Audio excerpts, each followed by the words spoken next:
My boss called me background furniture in front of 32 people, and the worst part wasn't the insult. It was that nobody in the room looked surprised. They just looked away, like this was weather we were all supposed to stand under. This happened in a glass meeting room on the ninth floor, at 9:14 a.m. on a Tuesday. I know the time because I checked the clock over his shoulder, while my ears burned and my hands went numb. We have these weekly alignment meetings every Tuesday.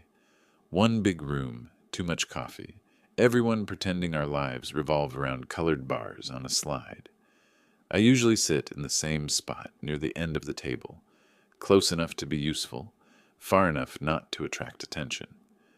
That morning started like all the others. Stale air, nervous jokes, the sound of chairs rolling over the thin carpet. Evan, that's my boss, walked in 5 minutes late, as always. Perfect hair, too white smile, phone in his hand like a second face. He didn't apologize. He just clapped his hands once and said, "All right, people, let's look alive. Quarter's ending, and some of you are about to find out what survival of the fittest really means." Half the room laughed. The other half did that half smile you put on when your paycheck is attached to someone's sense of humor. I was scrolling through my notes, checking the numbers for my update. I'd stayed late the night before, making sure everything was clean. No missing data, no guesses, no surprises. My section wasn't flashy, but it mattered. I oversee back-end operations, the stuff that only matters when it breaks. The first 20 minutes were routine. Marketing bragged about impressions. Sales talked about pipelines and momentum and other words that sound important if you don't ask for definitions. Every time someone spoke, Evan interrupted with a joke or a dig. But in that "I'm just kidding" tone that doesn't leave room to actually be offended. Then it was my turn. "Grant," he said, glancing at the agenda like he'd just discovered my name existed. "Operations. Try to keep it under a TED Talk this time, yeah?" A few people looked at me, waiting for my reaction. I just nodded, stood up, and turned to the screen. I walked them through the numbers. Processing times down 7%. Error tickets down 12. A small cost saving because we'd restructured some workflows. Nothing dramatic, nothing to win trophies for, just the kind of quiet improvement that keeps the lights on. I wasn't even halfway through when he cut me off. Okay, that's enough," he said, leaning back in his chair and spinning his pen between his fingers. "We get it. The machine is humming. Riveting stuff." I paused, hand still on the clicker.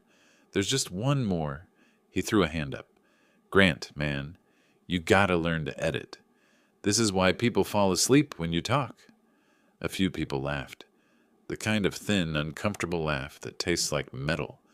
I felt my face heat up, but I kept my voice level. "There's a potential bottleneck with the new client rollout. If we don't adjust capacity by next month, response times will..." "See?" He turned to the room, eyes wide like he was doing a bit on stage. "Textbook. You ask him how his weekend was, and he'll tell you about server logs." Someone at the far end chuckled. I didn't see who. He wasn't done. "Look, every team needs a Grant," he went on, gesturing toward me with his pen. "Somebody to sit in the back, crunch the numbers, make sure the gears turn. But meetings like this is for people who move the needle, not background furniture." The room went quiet. I heard my own heartbeat for a second. Loud. Then the sounds came back, sharpened. A chair creaking, someone swallowing, the faint hum of the air conditioner. I stood there, still holding the clicker, my slide frozen on the screen behind me. A neat chart with a red line trending down. Suddenly feeling like some kind of punchline. I waited for him to say he was kidding. He didn't. He just tapped the table and said, "Anyway, moving on. Sales. Let's see some big boy numbers. Grant, you can send the rest of your stuff by email. People can read it if they're having trouble falling asleep." That got more laughs. Real ones this time, from the safe side of the joke. I put the clicker down. My legs felt wooden as I walked back to my chair. No one met my eyes. Not even Mia, who sits next to me and usually smiles when things get awkward. She just stared at her notebook like the answer to all of this might be hiding between the lines. I sat down and stared at my hands. They were steady. I noticed that, and it scared me a little. I've always thought of myself as calm, but this felt different. It didn't feel like calm. It felt like something freezing. The meeting moved on without me. Slides changed. People spoke. Evan laughed at his own jokes. Every now and then he'd use phrases like ownership and respect and team culture, and each time something tightened in my chest and then went numb. When it finally ended, chairs scraped back, and people started their usual post-meeting migration. Some went straight for coffee, some for their phones. A few walked past me, slowed down like they might say something, then sped up again. Mia hesitated. "Hey," she said quietly. He was out of line. I nodded once. "Yeah. You know, he doesn't mean..." "He meant every word," I said, still looking at my notebook. "That's why it landed." She didn't have an answer for that. After a second, she patted my forearm like you'd pat someone's shoulder at a funeral, and left. I stayed there a little longer, pretending to arrange my papers. Truth was, I just needed the room to empty out, so I didn't have to perform being okay. When I finally got back to my desk, my inbox was already a mess of follow-ups and great meeting team emails. At the top was one from Evan, CC'd to his boss, with the subject line, "Outstanding Contributors." He'd sent it 5 minutes after the meeting ended. 2 names, both from sales, a paragraph each about how they'd brought energy and initiative and owned the room. At the bottom, a line. Other teams should take notes. I noticed he'd sent it from his phone. He'd probably written it while someone else was still presenting.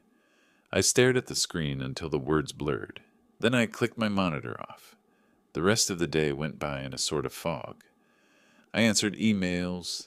I fixed a minor issue in the ticketing system. I updated a spreadsheet. From the outside, nothing about my day looked different. Inside, it felt like someone had taken a wrench to one of the support beams and given it a good solid twist. Around 5:30, people started packing up. The office emptied in small waves. Evan passed by my desk on his way out, juggling his laptop bag and coffee. He didn't slow down. "Good session today," he said, not looking at me. "Try to keep your updates tighter next time, yeah? Big picture. We don't need the nerdy details." Then he was gone, humming something under his breath. I sat there for a full minute after he left, listening to the silence he'd left behind. The sun was catching on the tops of the buildings across the street, turning the windows orange. My reflection in my monitor looked tired and unfamiliar. I grabbed my bag, shut down my computer properly, old habits, and took the elevator down alone. The lobby smelled like cleaning chemicals and leftover coffee. Outside, the air was colder than I expected. The commute home is usually my decompression time. Podcast, mindless scrolling, zoning out while the city slides past the window. That day, I didn't put my headphones in. I just sat there on the train, staring at my hands again. I kept replaying the moment in the meeting, not even the words themselves, but the way everyone had reacted, the way no one had said a thing, the way I had just taken it. By the time I reached my stop, one thought had settled in so quietly, it almost didn't feel like a thought at all, more like a verdict. It wasn't that Evan had changed that morning. It was that I finally saw clearly who he'd been the whole time, and who I'd been, standing next to him, pretending not to mind. And something in me, something I'd leaned on for years, wasn't there anymore. I didn't know it yet, but that meeting was only the first crack, the kind that looks small until everything around it starts shifting. The next morning, the office felt different. Not louder, not colder, just thinner. People's voices were edged with caution, like everyone expected someone else to step on a landmine. I walked to my desk, sat down, opened my laptop, and tried to slip back into the rhythm I knew so well. Numbers, processes, quiet, that used to be enough. It wasn't anymore. Around 10, Evan strolled in with a cardboard tray full of iced coffees for the sales team. He passed right by my desk. Didn't look at me, didn't nod, didn't even pretend. Just breezed through. Laughing with Liam from accounts like yesterday had been a comedy show we'd all enjoyed. But that was just the beginning. 2 hours later, I overheard him tearing into someone else. Quiet, smart Anna from project management. She'd made a typo in a timeline, a single digit off by 1 week. It wasn't even her fault. The client had changed the date last minute. But Evan never let facts get in the way of a performance. He cornered her near the break area, voice raised enough to draw attention but low enough to sound professional. Anna, do you even read what you type? Or is this some kind of improv exercise? Because if it is, it's bad improv. She apologized twice. On the third, her voice cracked. People heard it. People saw it. And just like with me, they looked away. I watched her slip into the bathroom afterward, hand over her mouth, shoulders shaking. When she came out later, her eyes were red, and she avoided everyone's gaze, even mine. That should have been the moment I stepped in, said something, told her she wasn't crazy and he wasn't right, and none of this was normal. But the truth? I felt the same knot of shame she did, the same invisible leash. I kept sorting files like nothing had happened. That was the part that kept me awake that night. Not the insult, not the silence. The fact that I was becoming exactly the kind of person he wanted around him.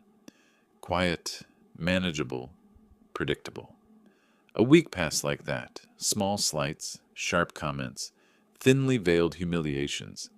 Some aimed at me, some aimed at others, all wrapped in that easy smile he wore like armor. Evan was the kind of man who could stab you and then hold the door open while you bled. Then came the Thursday I couldn't ignore. We were in the break room. I was making coffee. Mia was complaining, softly, carefully, about having her workload doubled, overnight. Evan walked in mid-sentence. "What's the problem now?" he asked, opening the fridge like he lived in it. Mia froze. "No problem. Just saying the deadline is tight." He let the fridge door swing shut a little too hard. Then maybe pick up the pace instead of chatting. Unless you also want to be background furniture. He looked at me when he said it, not at her. At me, like he wanted to see how deep the bruise went. Mia lowered her eyes, whispered, "Sorry," and left the room. He didn't even watch her go. He just gave me a half smile and walked out with his protein shake. The door closed behind him, and I realized something I hadn't let myself think until that moment. He enjoyed this. The power, the discomfort, the tiny cuts that didn't bleed, but stung long enough to keep us in place. That night, sitting in my kitchen with the lights out, I understood another truth, one I'd avoided for years. Sometimes people don't stop because you endure. Sometimes they stop only when you stop enduring. I opened my laptop. I didn't know exactly what I was looking for. Company policies, old emails, review notes, past meeting recordings, anything that could show what Evan really was behind the charisma and the team player slogans. The deeper I dug, the worse it got. I found budget sheets that didn't add up, expense reports that looked inflated, vendor contracts with strange revisions, audio clips from past meetings where his jokes were sharper than I remembered. I clicked through them one by one, listening to the venom I'd normalized. I'd always told myself it wasn't personal, that he treated everyone this way, that enduring made me strong. But as I sat there in the blue glow of my screen, one sentence hit me harder than anything he'd ever said in public. That night, I stopped being the hero. I'd spent years holding the company together, fixing problems quietly, protecting people from the fallout of his mistakes. But heroes only survive in stories. Real people break, and I was tired of breaking quietly. I started gathering everything that mattered, organizing it, labeling it, documenting every time he'd crossed a line. Not out of revenge, not out of anger, but because nothing changes until someone finally says, enough. I didn't know it yet, but that decision would cost him everything. I didn't expect the shift to happen so fast. One moment, I was just a man with a folder on his desktop. The next, it felt like the entire building had tilted a few degrees, just enough for things to start sliding. The following Monday, Evan walked into the office like a storm pretending to be sunshine. He tossed his jacket onto his chair, muttered something about dead weight, and slammed his drawer harder than usual. Nobody asked what was wrong. Nobody ever did.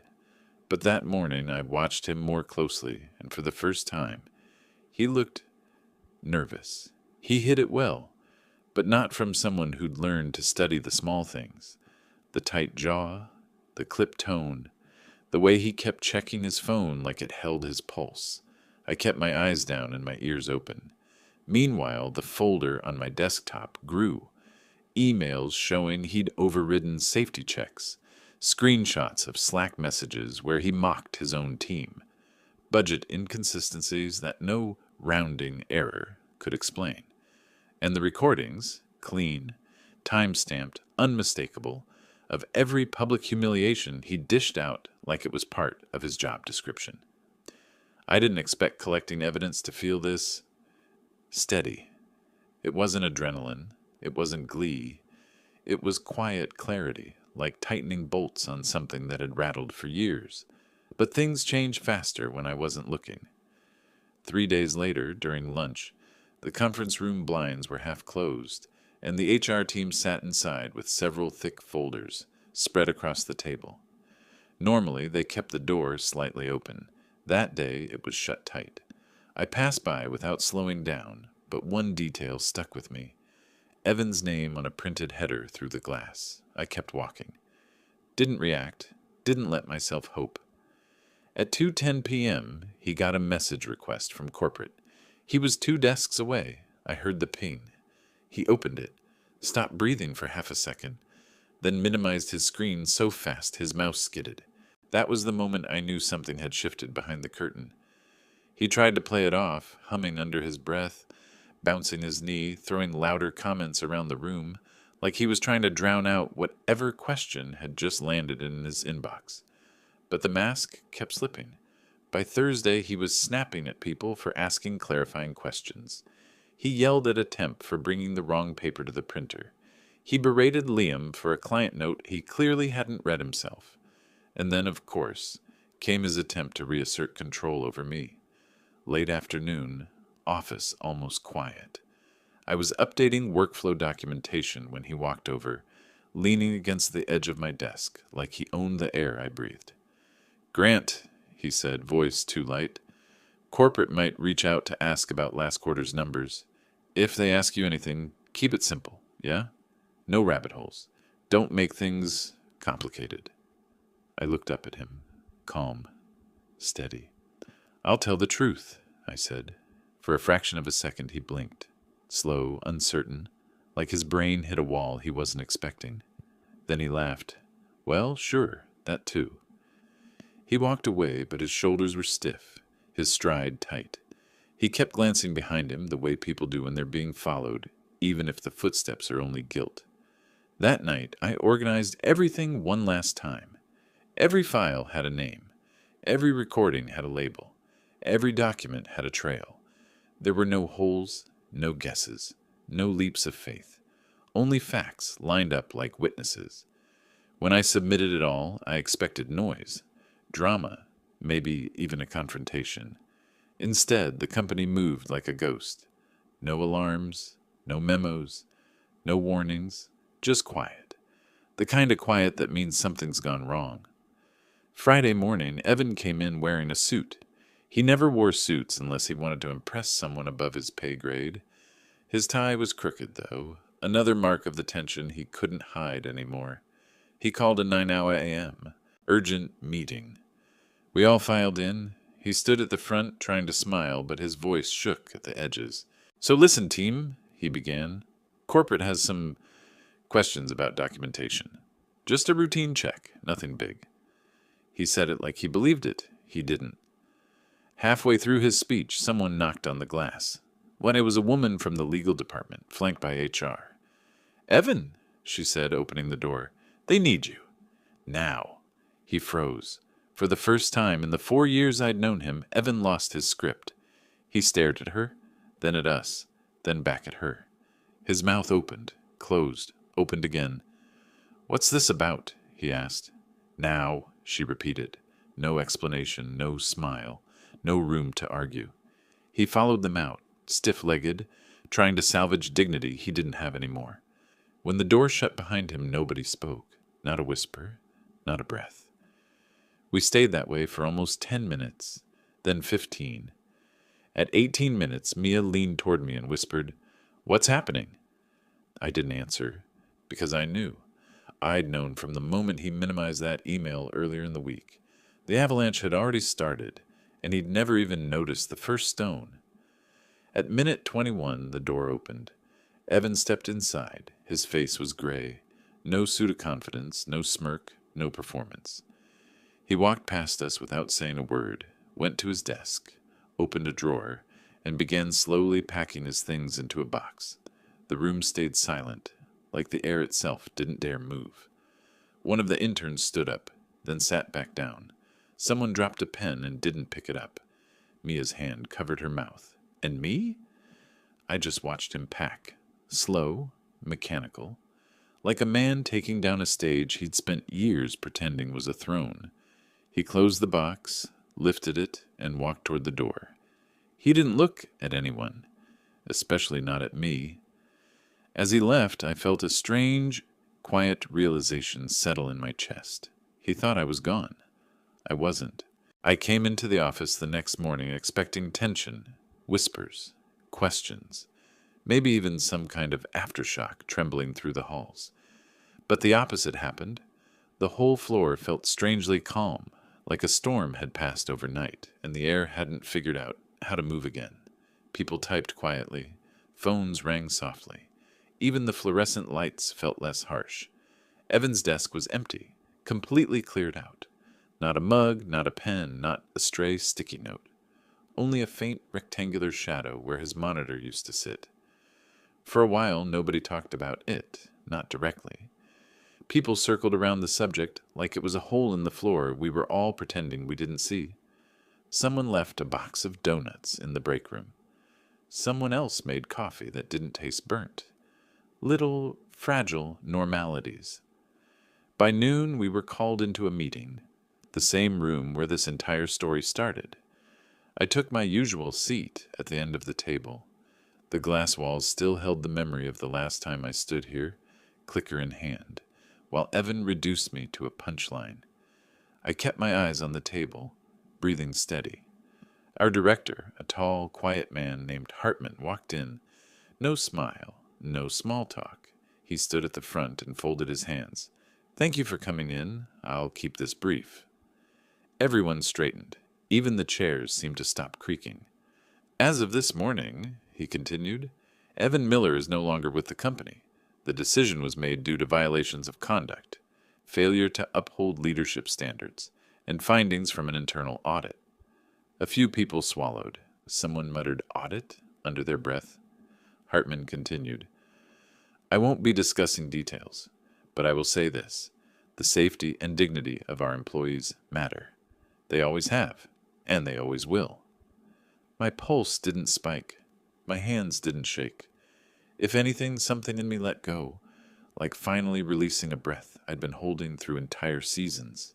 Hartman went on, assigning interim responsibilities, outlining who would take over reporting structures, making sure the pieces were redistributed without fanfare.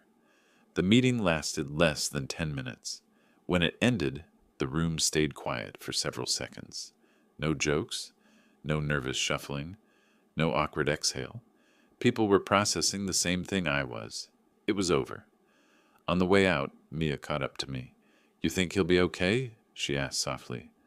"I don't know," I said, and it was the truth. "Did you know anything?" she added carefully. I met her eyes. I knew enough. She nodded. Not accusing, not fishing, just understanding something out she didn't need explained. The day moved slowly after that. Emails came in. Tasks resumed. Work settled into a strange, gentle rhythm. Every so often, someone would glance toward Evan's old desk, then quickly look away. Around 4 p.m., the office grew quiet. People were trickling out, lights dimming, The usual Friday fatigue seeping in early, I shut down my computer and gathered my things. On the way to the elevator, I paused near the window. The city was glowing softly, the glass reflecting long ribbons of orange. My reflection looked calm, whole, present. A month ago, I wouldn't have recognized him. As I stepped into the elevator, I felt, maybe for the first time in years, that sense of peace people talk about without really explaining. Not a triumphant peace, not a loud one, a quiet, earned one, the kind that replaces noise with clarity. Outside, the air was cool. My shoulders felt lighter than I expected. On the walk to the train, I realized something that surprised me. I wasn't thinking about Evan. I wasn't thinking about revenge. I wasn't even thinking about the meeting. I was thinking about dinner, about whether I should buy a new coffee mug this weekend, about maybe rearranging the furniture in my living room. Small thoughts, human ones.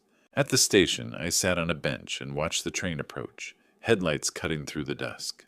My phone buzzed. It was Mia, sending a photo of the donuts disappearing in the break room with the caption, "Peace tastes like sugar."